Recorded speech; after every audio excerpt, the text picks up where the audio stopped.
Psicológico y psiquiátrico a Hernán Calderón hijo, cobra un rol relevante. En este sentido, es extraño lo que ha determinado la jueza, que se tiene una semana para evaluar justamente la situación psicológica de Hernán Calderón. ¿Cuán habitual es esto o muy poco habitual, como lo que decía el abogado Reiniero García de la Pastora? Bueno, buenos días. La verdad que desde el punto de vista psicopatológico no es habitual, pero creo que el informe aborda 4 cosas muy relevantes y en ese informe se descarta la presencia de indicadores de psicopatía, que sería un aspecto importante. La otra, que da pie justamente para lo que estuvieron hablando recién con el abogado, tiene que ver con que se descarta también la presencia de indicadores de psicosis, dice micropsicosis el informe. Y eso justamente daría cuenta de que no habría ningún elemento que dé cuenta que habría pérdida de juicio de realidad, apuntando a esto de que habría actuado siendo inimputable. Ajá. El informe ya dice que él actuó siendo consciente de lo que hacía. ¿Dónde están los 2 elementos importantes que yo querría rescatar justamente para tratar de entender? Porque la verdad que estamos teorizando en función de cuál fue la decisión que tomó la jueza en este caso. Uh-huh. Ella justamente, hay un aspecto relevante dentro del resumen final del informe que dice justamente que la internación es por una fuerza importante del pasaje al acto. Y ahí justamente desde el punto de vista psicopatológico aparece justamente una explicación en torno a qué es lo que hizo y por qué lo hizo. Y también esto se relaciona justamente con esta personalidad inestable de tipo limítrofe.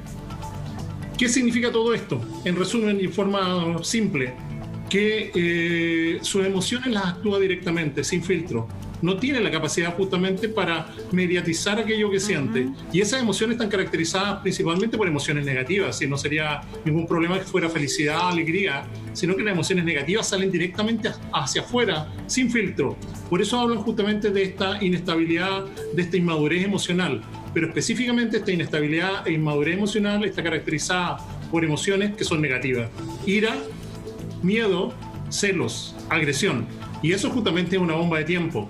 Y quizás el corolario que lleva justamente a que la jueza tome esta decisión es que existe una importante presencia de ideación suicida. Es decir, de un riesgo al pasaje, en este caso no a agredir a otro, sino que ahora a autoagredirse. Posiblemente esa sea la única explicación que uno encuentra desde el punto de vista psicopatológico para tratar de entender por qué no fue derivado justamente a la prisión preventiva como correspondería. Entonces, al descartar psicopatía o micropsicosis y apelar a esa otra situación psicológica que usted nos señala, que para decirlo como fácil es como que no hay control de impulsos, que no se mediatiza un impulso a través de la razón, eso diagnósticamente no implica imputabilidad, ¿no es cierto? No, de ninguna forma. Es decir, es completamente imputable. Es completamente imputable. Es decir, hasta el momento, él actuó claro, teniendo la capacidad para... La imputabilidad desde el punto de vista psicológico significa la persona fue capaz de comprender que lo que hacía era un delito, es decir, es capaz de comprender la criminalidad del acto. Eso es lo que se evalúa desde el punto de vista psicológico.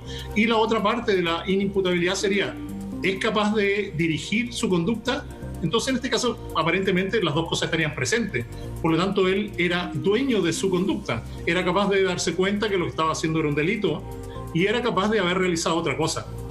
De hecho, todos los procesos anteriores y los posteriores se alejan justamente de la posibilidad de interpretar este caso como producto de alucinación y delirio, que sería justamente cuando hablamos de psicosis, cuando hablamos de pérdida de juicio de realidad. El que actúa con pérdida de juicio de realidad lo hace justamente en cierta medida poseído, no por el demonio, pero sí por la alucinación de escuchar voces, de ver cosas que realmente no existen. En este caso, toda la elaboración previa y la elaboración posterior, la verdad que descartan, como lo descarta justamente el informe que presenta justamente la defensa. Mauricio, mucha gente se preguntaba ayer cuánto tiempo demoran los especialistas en hacer este tipo de peritaje. Porque por la información que se tenía, Hernán Calderón Argandoña entró unas horas antes, una noche antes a este centro Cedro, que en tiempo récord, al parecer, habría hecho una cantidad de test y exámenes para poder entregar esta evaluación. Entonces ayer mucha gente se preguntaba, con legítimo derecho, ¿no es cierto?, y uno no tiene las respuestas, ¿no? Por eso yo que lo tengo aquí al frente aprovecho, digamos, de preguntarle las dudas que tiene el público, la gente, los telespectadores, los ciudadanos. ¿Cuánto demoran en hacer estas pericias? ¿Algunas horas o mucho más? Ya, desde la rigurosidad clínica, todo va a depender de la condición que se encuentre el paciente, el evaluado. En este caso, también estamos viendo lo que dice el informe. Se aplicaron pruebas proyectivas, se aplicaron pruebas que tienen que ver con valoración de screening, específicamente relacionadas con una posible demencia, pero son pruebas de screening, es decir, son pruebas que cuando salen alteradas, se tiene que optar por aplicar pruebas de mayor precisión. Es decir, se aplicaron una serie de baterías de pruebas que podríamos decir que debieran ser aplicadas en un par de días. Es decir, no debiera ser sometida una persona a una evaluación constante en la cual involucre más allá de una hora de evaluación. Es decir, nadie es capaz de estar en una clase más allá de una hora poniendo atención. Nadie es capaz entonces de responder adecuadamente bajo las condiciones en que se encuentra, de inestabilidad emocional principalmente, a una serie de baterías de pruebas, pero que en este caso yo desconozco la temporalidad en la cual se aplicaron. Pero yo diría que por el tipo de prueba, son pruebas de corta duración, son tipo screening, por lo tanto, si la persona está en condiciones, en 2 días podría ser justamente lo adecuado. Son pruebas para obtener una primera información y evaluar el riesgo inicial, especialmente en este caso el riesgo es de autoagresión. Pero en este caso sería fundamental, a uno le parece que se decretara hacer peritaje independiente. Este es un peritaje, un diagnóstico muy preliminar, emitido además por la propia clínica. Entonces, me imagino que aquí el Ministerio Público lo va a pedir. Julio, adelante.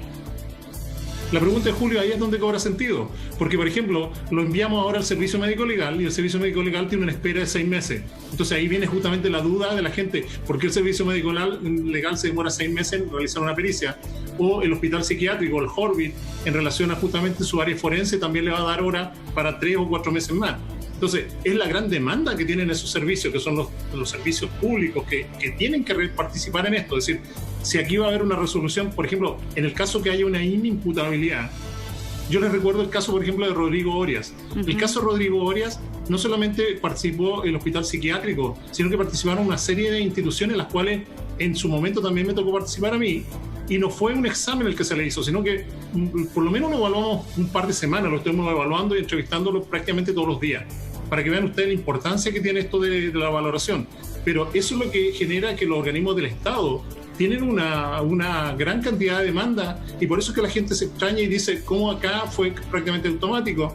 Y resulta que cuando a mí me mandan una pericia al Servicio Médico Legal, se demoran 3, 4 meses. Es muy importante, disculpa que meta aquí la cuchara, me tomo solamente 40 segundos del programa, pero es importante lo que nos dice, porque si algo podemos sacar en virtud y en beneficio de la sociedad, del país, de la ciudadanía, es ir entendiendo estas situaciones, e ir entendiendo una pregunta que ayer quedó en la mesa después de que la jueza le dio esta prisión preventiva en este centro psiquiátrico a Hernán Calderón Argandoña, en la igualdad ante la justicia, ¿no es cierto? Que son los grandes temas, ¿no? Porque de pronto nosotros como canal de televisión o como programa también estamos acá involucrados, pasamos hartas horas y seguramente recibimos muchas críticas, que gente que dice, bueno, hay otros temas importantes en el país, por supuesto que los hay, y nos hacemos cargo también de eso. Yo me hago cargo también de eso, que sabemos que hay temas relevantes en el país, que hay una pandemia, que hay pobreza, que hay necesidades, que hay 10%, pero de este tema también podemos sacar cosas relevantes.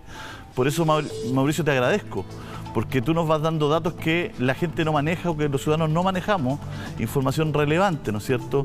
Y porque ayer se puso sobre la mesa un tema muy interesante, que es el tema de la igualdad, si todos somos iguales ante la ley Monse. Ese tema fue el que se tomó la agenda ayer a eso de las 15 horas, ¿no? Sí, absolutamente.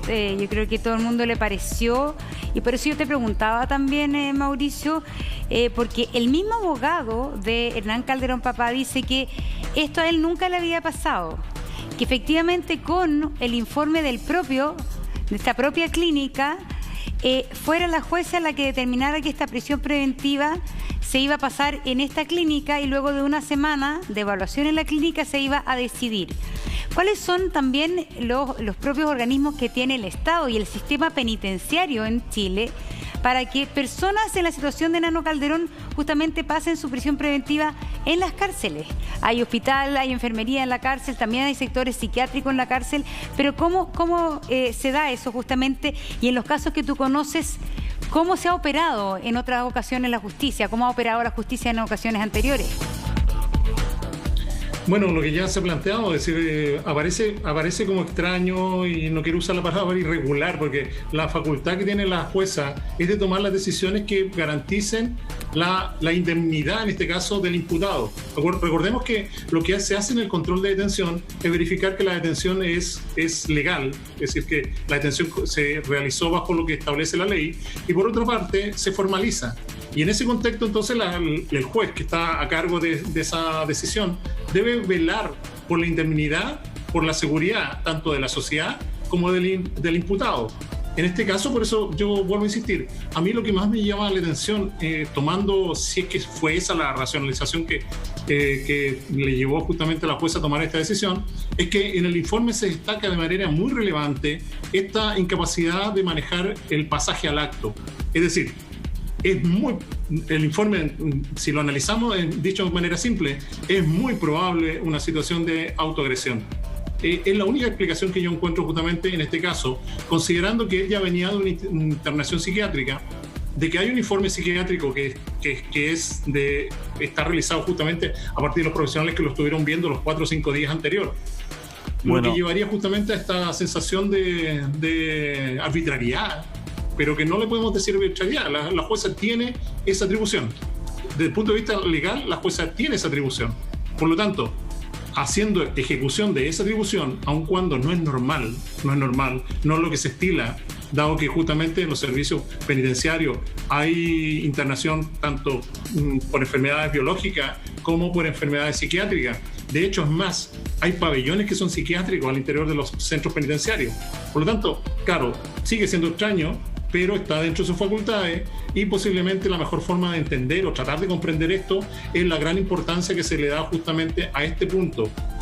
El acting out se denomina desde el punto de vista técnico, es una actuación de la emoción afuera, un acting out que en este caso no le hizo solamente agredir al padre, sino que este acting out tiene un altísimo riesgo de descontrol, pero ahora un riesgo para su propia agresión.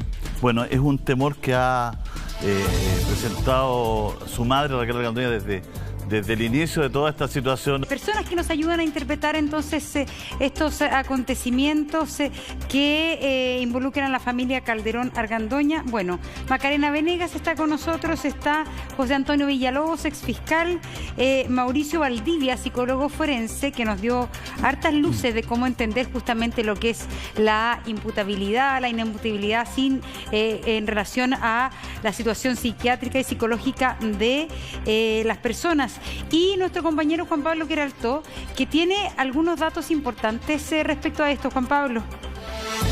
Gracias, Monse. Buenos días. Efectivamente, un poco lo que hablaba Mauricio es súper importante con respecto a la evaluación psicológica, ¿no? Porque ayer, al momento de dar a conocer los antecedentes, Mauricio ahí hablaba de la descompensación de la personalidad de Hernán Calderón Argandoña, también de una ideación suicida y también de una herida narcisista abierta. Esos fueron más o menos los 3 puntos que ellos tocaron a la hora de hablar sobre esta evaluación psicológica que se habría hecho en esta clínica, ¿no? Clínica El Cedro.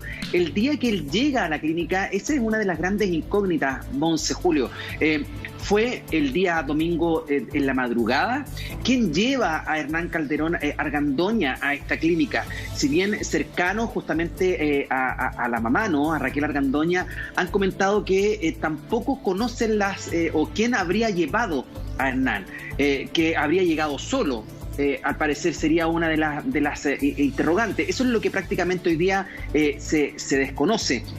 Y también ayer durante la audiencia, Monse, las declaraciones de Kel Calderón creo que también fueron súper importantes a la hora quizás de poder observar una especie de perfil, ¿no?, de Hernán Calderón Argandoña.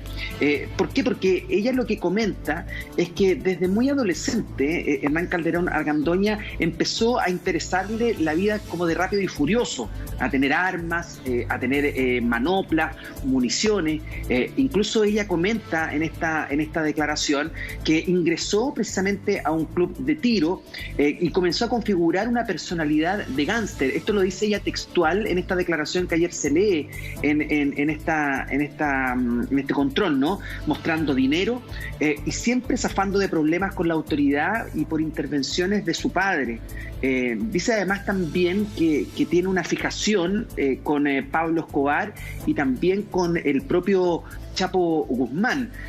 Ahí estamos viendo precisamente en imágenes parte de las declaraciones que da, ¿no?, que el Calderón en esta audiencia. Su primera arma dice que la tuvo a los 12 años, según leyó el propio fiscal. Incluso ella recuerda que en el mismo colegio su hermano salía con manopla en la calle y decía que se moría de ganas de agarrarse a combos con otra persona. Que también añadió que nunca le había querido su papá precisamente contar esta situación de violencia que habría vivido Hernán Calderón Salinas, ¿no?, como cuando el joven de 23 años finalmente lo apunta con esta arma. Ella dice que se entera de este episodio mucho después y su padre lo habría minimizado precisamente, pero guarda ciertas evidencias. Incluso, Julio, y esto también tú parece que lo habías comentado en algún minuto, pero ella comenta que el propio Hernán Calderón estaba muy asustado. De hecho, su padre empezó a dormir con un cuchillo debajo de su almohada, por si el hermano, o por si en este caso su hijo, en este caso volvía. Incluso ella dice que ella cree que su hermano era capaz de matarlo si lo encuentra. Esas fueron parte de las declaraciones que ayer se leyeron precisamente en esta audiencia. Bueno, tremendo. La verdad es que cuando uno va escarbando los acontecimientos son increíbles. ¿Cómo logra una familia reponerse de esto, Mauricio? Imagínate durmiendo con un cuchillo bajo la almohada, todos con miedo. ¿Cómo se logra, disculpa que te meta ahí, pero cómo se logra zafar de una situación así? Sí, la verdad que, Julio, esto es más grave todavía, porque en nuestro país el año pasado hubieron más de 123.000 denuncias por violencia al interior de la familia. La gran mayoría afecta a mujeres, claro, pero hay 12.000 hombres también que el año pasado fueron objeto o fueron víctimas de violencia al interior de su familia. De esos 12.000 hombres, la gran mayoría son por violencia en manos de su propia pareja, pero también del resto de la familia. Por lo tanto, esta es una situación que hoy día, claro, la estamos conociendo, se está haciendo pública, estamos hablando de ella, pero la verdad que en nuestro país es una situación bastante grave, muy grave, la violencia que se da al interior de la familia. Y de hecho, en el contexto de la pandemia que estamos hoy día, la verdad que la cifra, al menos la prospección que hay en relación a la cifra a futuro, esto debiera ser mucho peor. Por lo tanto, este es un tema que no solamente nos tenemos que preocupar por este caso, es un tema país. En nuestro país se mueren 3 mujeres por cada 1.000.000 de habitantes por parte de su pareja. En el resto del mundo, claro, no es 0, pero es una mujer por 1.000.000 de habitantes. Por lo tanto, este es un tema en general, es un tema en general muy complejo.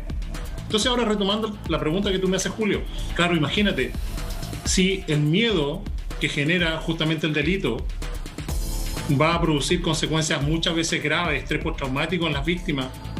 Cuando el delito se produce en el interior de la familia, la verdad que el efecto es 2 o 3 veces mucho más permanente, dado que se está justamente generando a través de un vínculo.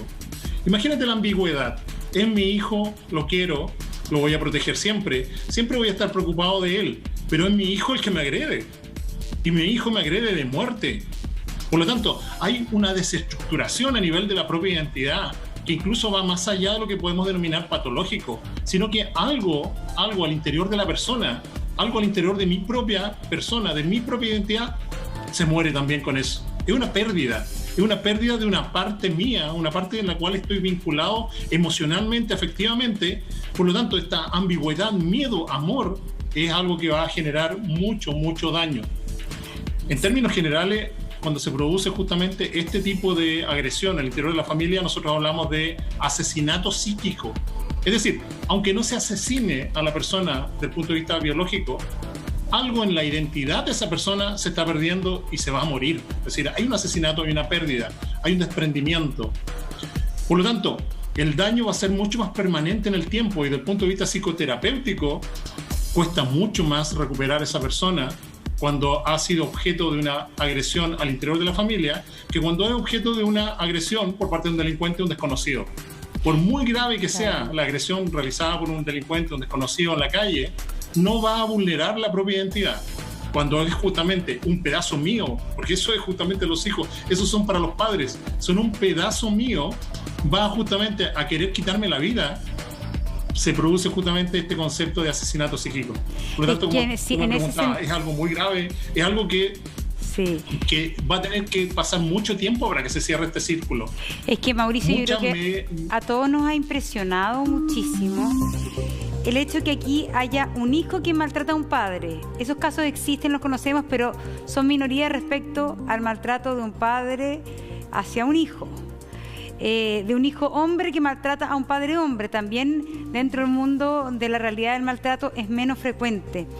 Y lo que llama la atención, pero también es una demostración del patrón, de alguna manera, de la violencia intrafamiliar, es este padre que está atrapado por como dices tú, como por los afectos, por también esta sensación de muchas veces humillación, y que por esa razón no realiza la denuncia. ¿Cuántas veces en las campañas de violencia intrafamiliar, de violencia contra las mujeres, está esta cosa de denuncien? Y aquí hay un ejemplo claro de por qué las denuncias también son una de las grandes dificultades, o la no denuncia de los casos de violencia intrafamiliar. Acá aparentemente, según lo que dice el abogado, había cierta vergüenza del padre de ser maltratado por su hijo. Es justamente lo que impulsa. Hay dos grandes delitos que son los más difíciles de investigar y son los delitos que van a presentar mayor cantidad de cifra negra, que son la violencia intrafamiliar y los delitos sexuales. Ya hemos sabido, ya hemos hablado bastante de los delitos sexuales. En este caso, el tema va por la misma vía. Justamente esta denuncia sería la solución. Bueno, la solución por lo menos desde el punto de vista judicial, porque la solución tendría que haber venido previamente por una resolución justamente de tipo familiar. Todas las familias tienen conflicto, pero ¿el conflicto cómo se resuelve? A través de la comunicación, a través del elemento simbólico. Es decir, y es justamente lo que en este caso se pierde. Hernán Calderón, hijo, no tiene la capacidad de resolver eso que siente en el cuerpo emocionalmente y que lo desborda, no es capaz de transformarlo en palabras. Es el elemento simbólico. Es como si fuera un analfabeto emocional. Pierde la capacidad de ponerle nombre a lo que le pasa internamente y como no tiene esa capacidad de contener eso, y por eso es que aparece toda esta historia de cierta inmadurez emocional, y esa inmadurez emocional le lleva justamente a vincularse con el mundo de la mafia, con admirar grandes personajes relacionados con el delito. En cierta medida, esa admiración o esos personajes están rellenando en él ciertas carencias, no están expresando nada más que carencia. Esta necesidad de vincularse con las armas, con narcotraficantes, son elementos simbólicos que le están prestando aquello que internamente él no tiene. Por lo tanto, este analfabetismo emocional es justamente lo que va a traducirse en esta incapacidad de procesar. Todos tenemos derecho a decir, no me gusta, tengo rabia, no me parece, tengo miedo, tengo pena. Todos tenemos derecho. El problema es que cuando eso lo vamos acumulando y no lo exteriorizamos de buena forma, de manera empática y asertiva, en algún momento se explota. Mauricio, y en este caso, lógicamente, estamos frente a una estructura de personalidad mucho más débil. Mauricio, Maca, queríamos ir contigo porque el tema que se tomó ayer en la agenda fue precisamente, ¿no es cierto?, la resolución de la jueza de enviar a Hernán Calderón Argandoña a este recinto psiquiátrico privado, además con gasto público, ¿no es cierto?, de un contingente de gendarmería que se lo expresó el fiscal. Muchos en el Poder Judicial han dicho que es bastante inédita esta resolución de la jueza. ¿Qué tienes que decirnos al respecto? Sí, la verdad que, Julio, bueno, saludarlos obviamente primero, pero efectivamente concuerdo contigo que esto es obviamente una resolución muy inhabitual. Lo cierto es que siempre que se decreta la prisión preventiva como la medida cautelar, que sabemos que es la más gravosa de nuestro sistema, esto se verifica finalmente en un recinto penitenciario. Lo decíamos de antes incluso que esto ocurriera, o sea, va a quedar entonces cumpliendo prisión preventiva en Santiago 1. De hecho, la propia jueza, luego que dice y dictamina que él va a cumplir esta semana, estos primeros 7 días en esta clínica psiquiátrica de la comuna de La Reina, finalmente al cabo de esos 7 días él debería ingresar entonces a Santiago 1, la verdad que es donde todas las personas, todos los ciudadanos de este país que finalmente son imputados de un delito tan grave como el parricidio frustrado, tendrían que cumplir entonces su prisión preventiva. Por lo tanto, salta obviamente a la vista y la única explicación que, bueno, pasado un tiempo uno puede en el fondo encontrarle a la jueza, que si bien tiene las facultades, comparto en ese sentido con Mauricio Valdivia, es finalmente decir que existía realmente algún tipo de inseguridad para el propio imputado, existiendo un informe médico de esta ideación suicida. Y eso podría justificar entonces, de alguna manera, esta estabilización o recuperación de Hernán Calderón Argandoña durante este plazo de 7 días. Pero también ahí volvemos a otro problema, de decir, bueno, ¿qué falta de objetividad va a haber también en cualquier informe que emane de esta clínica en que no tenemos la certeza, no la va a tener el Poder Judicial en realidad, para saber si efectivamente está estable o no está estable al cabo de esta semana y si va a estar en condiciones o no entonces de ir a Santiago 1? Sabemos que la cárcel, o sea, no es un lugar grato, evidentemente, y por lo tanto, el que tenga hoy día la medida cautelar de prisión preventiva para cumplir al interior de la cárcel es una medida muy gravosa, muy difícil, y yo creo a todas luces que la defensa lo que va a intentar hacer es que ese informe médico al cabo de los 7 días diga que Hernán Calderón Argandoña probablemente no está estable y por lo tanto no puede ingresar al recinto penitenciario. Entonces, podemos empezar y entramparnos en esta jugada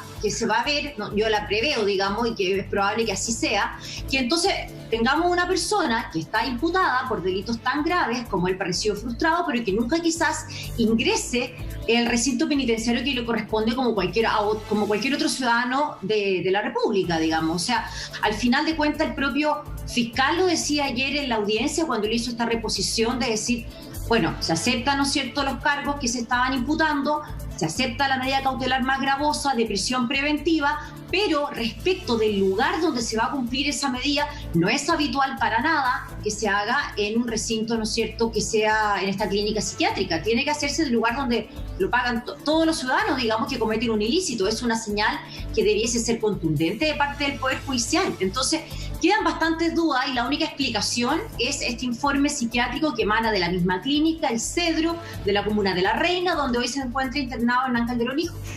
Vamos a seguir conversando de esto. Te queremos agradecer, Mauricio, la gentileza de haber estado con nosotros. Te enviamos un abrazo gigante. Que estés bien. Mauricio. Gracias. Y Lucho Ugalde nos está llamando. Lucho Ugalde, que tiene nuevos antecedentes y que está precisamente fuera de este centro psiquiátrico, el Cedro. Lucho, te pido que tengas un poquito de paciencia, unos minutitos. Vamos a volver contigo y estos nuevos antecedentes. Hacemos el corte. Estamos de inmediato de vuelta.